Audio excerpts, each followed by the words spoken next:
When it comes to social change, a lot of people are all talk. I'm not talking about the folks who deny or distract themselves from all the big problems out there that deserve our attention. They've got to look themselves in the mirror and figure out how and why they're deceiving themselves. But even when you're really honest with yourself, even when you really accept that there's a lot of messed up things going on out there, and you need to be a part of making things better, there are still a lot of ways you can deceive yourself into being counterproductive. Like I've said before, successful movements only do one thing. They get a critical mass of people to act differently.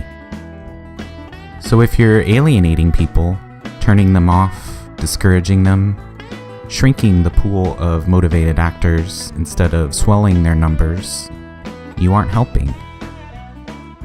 If you're doing a lot of talking, arguing, and complaining, but the end result isn't more people taking more productive action, you aren't helping. Even if it feels like you're getting people to reconsider, question their assumptions, or come around to your way of thinking, but it doesn't result in those people taking more productive action, you aren't helping. This is the main problem with the often repeated maxim that the way to social change lies in changing people's hearts and minds. Sure, it's part of the process, but it has to be done in the service of the greater goal, getting more people off their butts, taking productive action.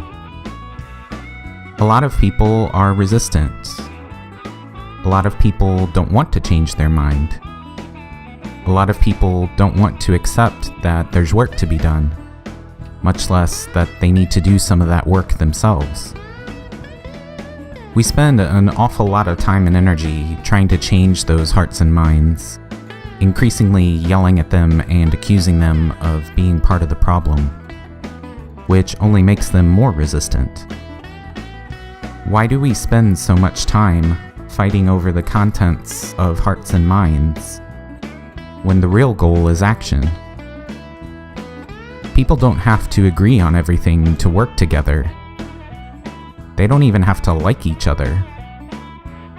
In the words of the famous black feminist scholar Patricia Hill Collins, even if we can't create coalitions of conscience, we can still participate in coalitions of convenience to address our mutual problems without selling out or surrendering our values.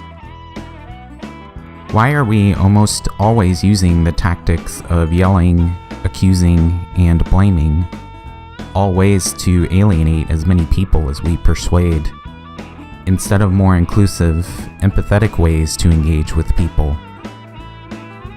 Furthermore, who says talking is the best way to change people's hearts and minds anyway?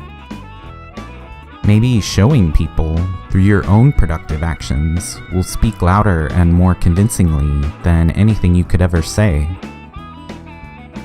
So be careful, if you're passionate about fixing our social problems, that you don't get too wrapped up in changing hearts and minds. Too often, it's a way of making people feel like they're being productive, when, in fact, it doesn't lead to more people taking more productive action at all.